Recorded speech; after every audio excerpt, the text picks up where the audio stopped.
Combien il vous faut pour commencer le business avec la Turquie? Et je vais ici partager, comme d'habitude, de mon expérience pour que vous aussi, vous puissiez vous lancer. Pour que vous aussi, vous puissiez vous lancer surtout sans faire d'erreurs et pour éviter les erreurs que moi, j'avais eu à faire. Je vais partager mon expérience, partager mes erreurs, vous donner aussi des tips pour que vous puissiez gagner et surtout pour que vous puissiez vous en sortir. L'autre chose également que je vais vous dire, c'est que énormément de personnes actuellement font le business avec la Turquie, font le business avec la Chine. Vos clients sont devenus également des fournisseurs. Et franchement, avec la Turquie actuellement, et ça ne change rien sur le fait qu'ils font de belles choses, ils ont de bons articles, mais le business devient de plus en plus compliqué.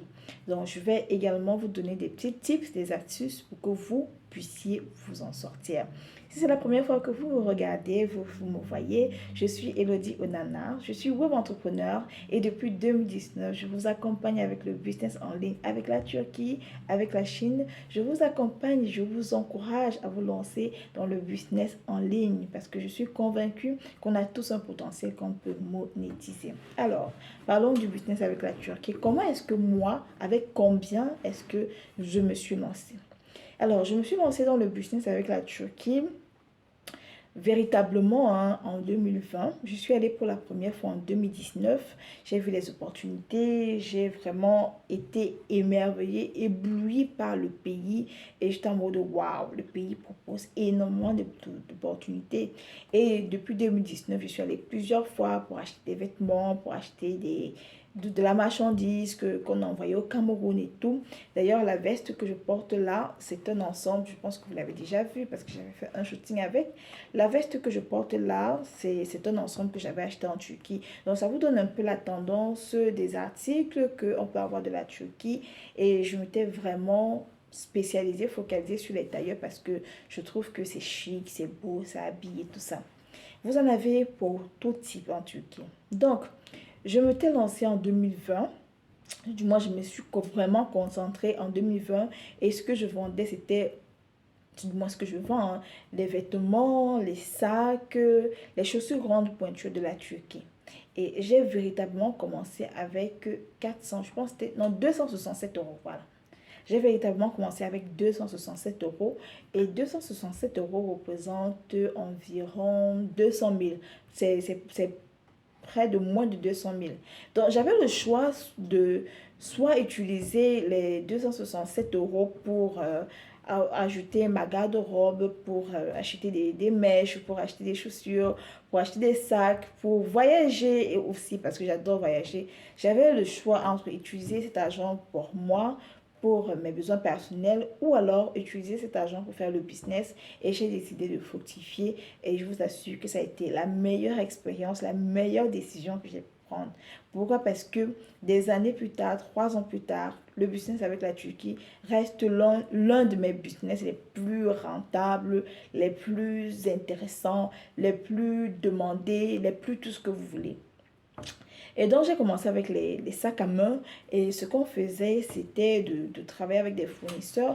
Et on a fait le business en ligne avec la Turquie. Quoi. Je veux dire, je ne faisais pas la ligne tout le temps pour aller acheter la marchandise. Étant donné que j'étais déjà partie en 2019, j'avais des réseaux que j'avais pu mettre sur pied. J'avais des contacts. Et il fallait simplement que je fasse tout ça fonctionner. Et ça a été juste un boom pour moi. À l'époque, j'avais la communauté et je pense qu'on était quelque chose comme 8 000 et ça a directement pris parce que ce n'était pas encore vulgarisé sur Internet. Le business avec la Turquie était encore un mystère. C'est pas comme maintenant où tout le monde fait les formations sur ça. C'était encore un mystère, c'était encore fermé. Et je me rappelle que quand j'ai commencé même à proposer les formations, les femmes qui étaient dans ce business-là depuis longtemps m'ont fait des problèmes parce qu'elles m'ont dit que je gâte leur business, je gâte leur marché. Malheureusement, même si ce n'était pas moi, une autre personne devait commencer avec ce business-là. Donc, je ne vois pas pourquoi. On m'a fait toute une histoire par rapport à ça. Et donc, on a commencé avec des sacs à main et je vous assure que les sacs à main sortaient comme des petits bouts de pain. Les sacs à main, les femmes achètent les sacs à main, mais c'est incroyable. Et donc, on vendait des petits sacs, on vendait les sacs de marque, bon, c'était les imitations, les sacs de marque, des grands sacs également, les sacs des dames là qu'on vendait à 25 000, 35 000. Et on vendait même plus moins cher que sur le marché camerounais parce que le principal pays où je vendais en présentiel, du moins les articles en eux-mêmes, c'était au Cameroun. Les sacs qu'on vendait sur le marché à 40 000, 45 000, nous on vendait un peu plus bas parce qu'on voulait se faire connaître, genre 30, 35 000, 25 000 aussi. Et les sacs étaient de très très très bonne qualité. C'est juste parce que je n'ai pas préparé ça, mais j'ai énormément de sacs que j'ai achetés de la Turquie. Je ne parle même pas des tailleurs, parce que les tailleurs comme ceux-ci, donc veste, pantalon comme ça, là, on revendait entre 25 35 000, vraiment de bonne qualité. Quand je dis que c'est vraiment de la bonne qualité, cette veste, par exemple, je l'ai lavée plusieurs fois et la couleur est intacte, la forme est intacte, le design est intact. Ça n'a rien à voir avec les vestes de 15 000 ou de 10 000 que vous pouvez acheter.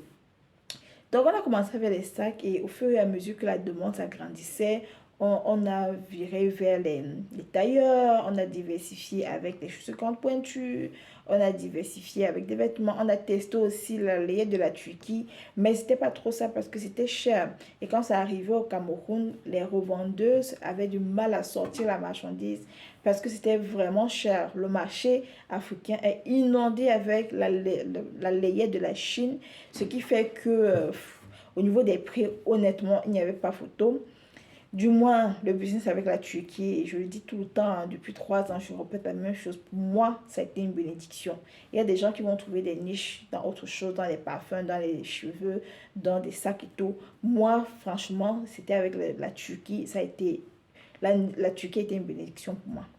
Maintenant, au fur et à mesure que le temps passait, les personnes proposaient de plus en plus de formations sur comment acheter avec la Turquie et de plus en plus de personnes s'intéressent à ce business-là. Ce qui fait que la veste ou alors l'ensemble tailleur qu'avant vous pouviez vendre à 35 000, 30 000, le même tailleur, bah, vous êtes obligé de le vendre à genre 20 000, 18 000, parfois même 15 000 pour que ça sorte et que vous puissiez acheter de nouvelles marchandises. Donc, le tips que je vais vous donner, premier tips, pour les personnes qui ont les moyens financiers, c'est d'aller en Turquie quand il y a les soldes.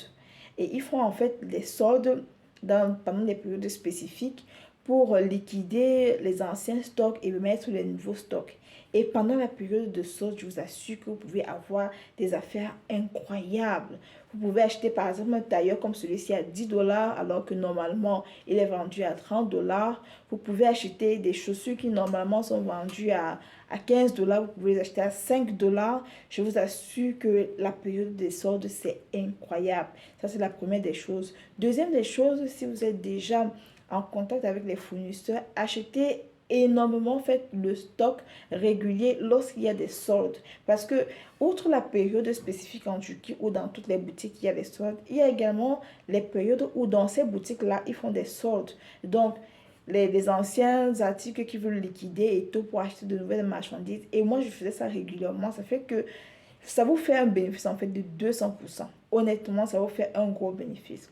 Troisième chose, utiliser la preuve sociale. La preuve sociale fonctionne énormément. Et la preuve sociale, c'est quoi? C'est le fait de montrer que, ok, telle personne a acheté tel tailleur chez moi, il a été satisfait de la marchandise, vous partagez les photos de clients. Et la preuve sociale, honnêtement, peu importe l'air, ça fonctionne énormément. L'autre chose aussi que vous pouvez faire et que nous on avait fait et qui avait vraiment fonctionné, c'est le marketing influence. Vous pouvez décider de collaborer avec une personne qui est très connue sur les réseaux sociaux et faire un partenariat avec elle et lui dire, ok, par mois, par exemple, je vais t'envoyer un tailleur ou alors par mois, je vais t'envoyer 2 ou 3 tailleurs selon le budget que vous mettez pour la publicité parce que c'est la pub. Et moi, en retour, ce que je voudrais, c'est que tu postes l'article et que tu tagues ma page. Je vous assure que ça va vraiment fonctionner et jusqu'à présent, ça fonctionne toujours.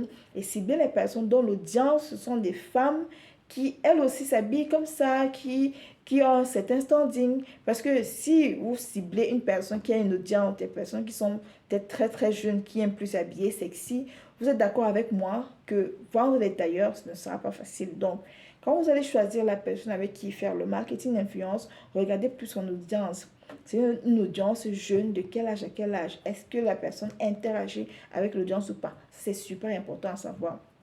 La dernière des choses également que je vais vous conseiller, et ce n'est pas dernière, mais il y a tellement d'astuces que je peux vous donner. l'autre astuce, on va dire ça comme ça, que je peux vous donner, c'est de diversifier ce que vous faites. La diversification donne énormément de revenus. Diversifier par rapport à la clientèle finale que vous avez. Si ma clientèle finale, ce sont les femmes qui m'achètent déjà des tailleurs, les mêmes femmes vont acheter les perruques, les mêmes femmes vont acheter les savons par exemple, les mêmes femmes vont acheter les vêtements pour leurs enfants, les mêmes femmes vont acheter les bijoux, les mêmes femmes vont acheter les sacs, les chaussures, les mêmes femmes vont acheter les sous-vêtements. Je veux dire, proposer, donner-leur autant de possibilités que possible et investissez dans la publicité. La publicité, c'est pour tout le monde, que vous ayez déjà un grand niveau, que vous soyez au niveau bas, je ne sais pas trop. Mettez un budget chaque mois pour la pub et investissez pour la publicité sur Facebook. Faites-le régulièrement et vous allez voir comment l'argent va rentrer. Donc, nous ne sommes pas venus à la fin de la vidéo. J'espère que vous aura aidé. Et vraiment, comme j'ai dit, hein, ce sont des conseils basiques que vous pouvez appliquer, que vous pouvez mettre sur pied pour voir comment votre business peut évoluer. Et je sais que la concurrence est rude, mais la vérité, c'est que les femmes, que ce soit en temps de crise, que ce soit en temps de pas de crise du tout, que ce soit saison haute, saison basse, les femmes veulent toujours se faire belles. Donc, profitez-en pour vous faire un maximum d'argent. Nous sommes parvenus à la fin de la vidéo. Merci de l'avoir regardé jusqu'à la fin. Je suis Elodie Onana. Abonnez-vous à ma page Facebook ainsi qu'à ma chaîne YouTube. Ne plus rien rater de mon contenu. Ciao les boss!